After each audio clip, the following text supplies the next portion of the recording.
My own brothers died tragically as well, truth be told.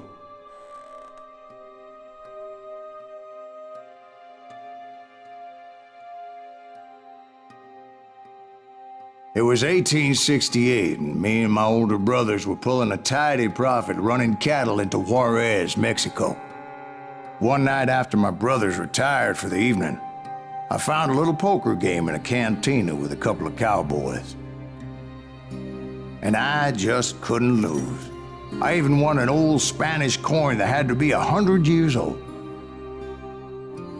Well, I was mighty pleased with myself the next morning as my brothers and I rode for Texas. But before we crossed the border, those cowboys caught up with us. It was Johnny Ringo, Rosco Bob Bryant, and another asshole named Jim. They wanted their money back and everything else we had, including our lives, as those boys didn't want us coming for them later. Bob put that old Spanish coin in my mouth and said, "I won't have it said that I left you with nothing, boy." Well, those horses bolted, and there we hung as those bastards rode away. The branch finally snapped under the weight of the three of us, but being my older brothers were bigger and heavier, they were already dead. And right then I swore to myself that I would avenge them. Ringo you know about, but Bob eluded me. Until I heard he was riding with the Wild Bunch.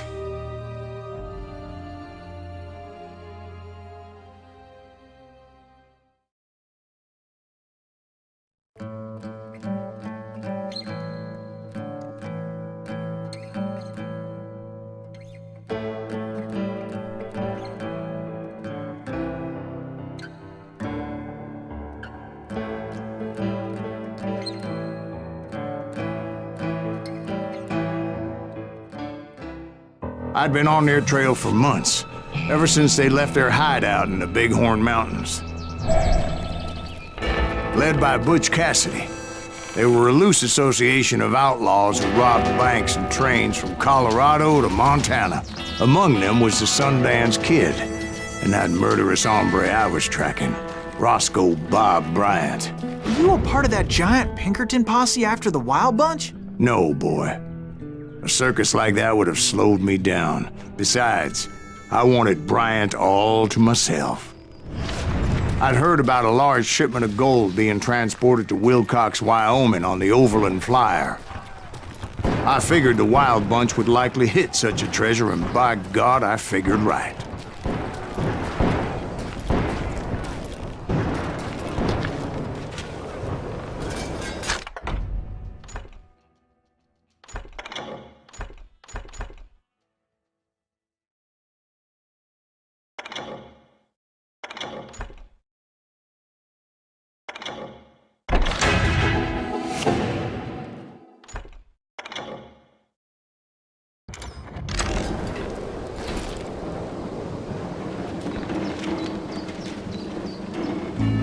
They blew the bridge with the intention of forcing the train to stop. Well, I assumed the Wild Bunch was likely in the still intact part of the train high above, so I had no choice but to make my way up through the passenger cars dangling down. I was determined to make that sumbitch Bob pay for what he did to my brothers.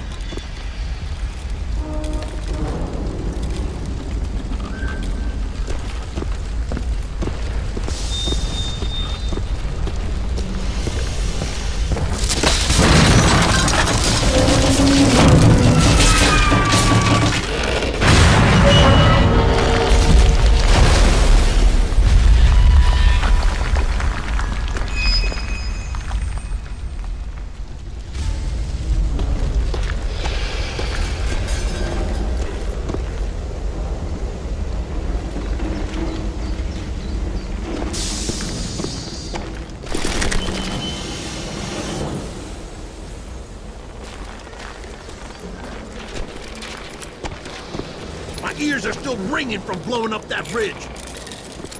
What'd you say? I can't hear a goddamn thing. Well, I made my way off unscathed and came upon a few members of the gang and had no choice but to dispatch them. From there, I had to negotiate an even more precarious route. But first, I would need to get my ass out of there.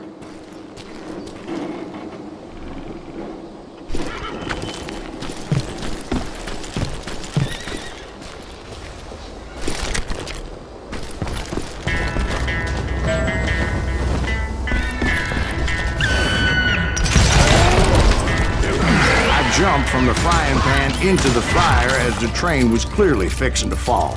I found the gang, but in order to find old Bob, I needed to fight my way forward past a whole passel of desperados. Outside, inside, any way I could, I made my way towards my prey. Well, what about the passengers? It was mostly a freight train, as I recall. There were no passengers aboard that day.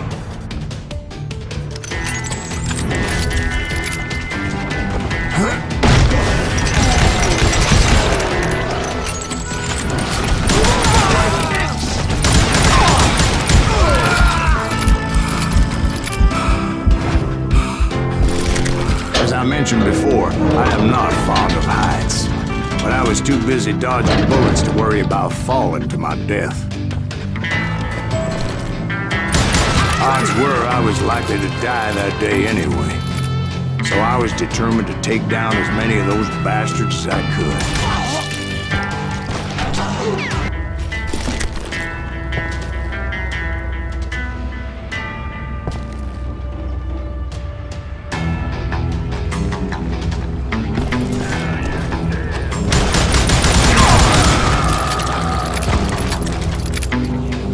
It was like shooting ducks in a shooting gallery. The only difference is these damn ducks shot back.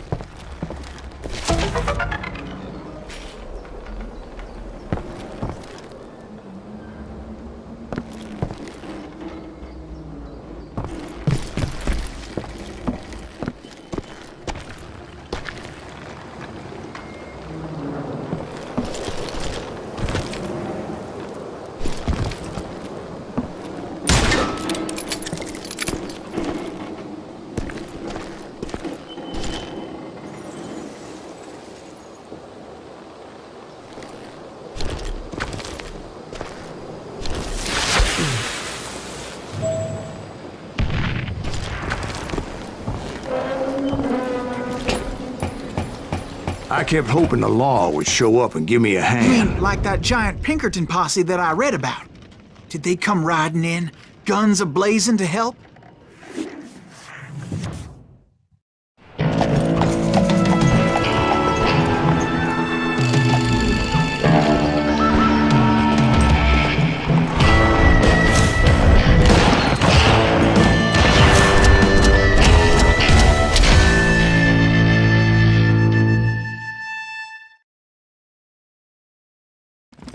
Help? From the Pinkertons? No, son. I had to fight the wild bunch all by my lonesome, as usual. Who the hell is that?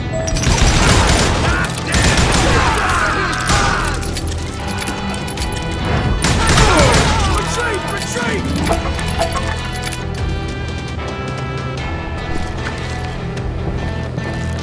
He's killing everybody! He'll kill us all!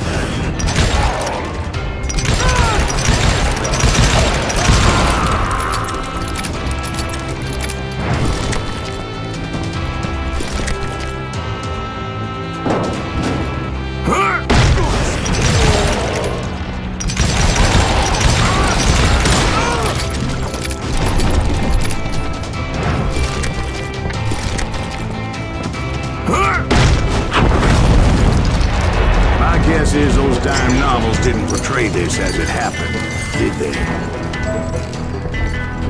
Only a few stragglers were left. I had to cut them down pronto if I was going to stay on old Bob's trail.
Once I silenced all those guns, I went searching for my nemesis, determined to finally have my justice. But the only survivor who welcomed me was George Flat-Nose Curry. Who was he?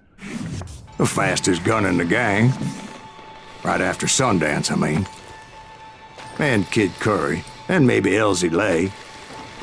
Though some folks might dispute that.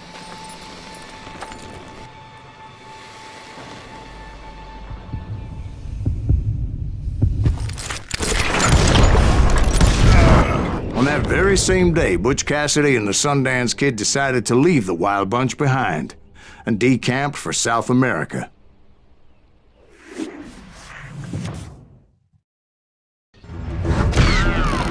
They ended up living down there for many years, but I'm sure you already know all about that.